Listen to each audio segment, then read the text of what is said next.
天热了可千万别开空调，不洗根本不行。这空调啊，里面非常脏，而且还有异味，你不洗的还非常的费电。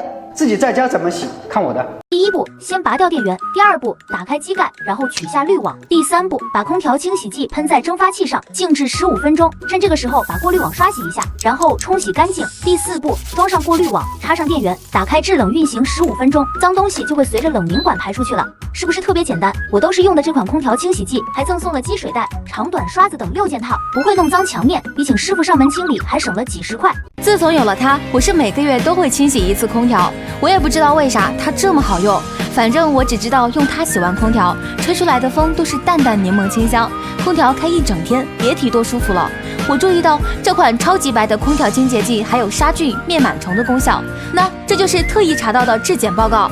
夏天汗腺分泌旺盛，天气闷热，反正我把它推荐给我身边的朋友用，反馈都很好用。揭露家政保洁的秘密，其实你和上几百的清洗服务只差这一套清洗套装，在空调没拆之前，你都不知道吹出来的风到底有多脏。与其花3位数的价格请保洁，不如直接找空调清洗套装。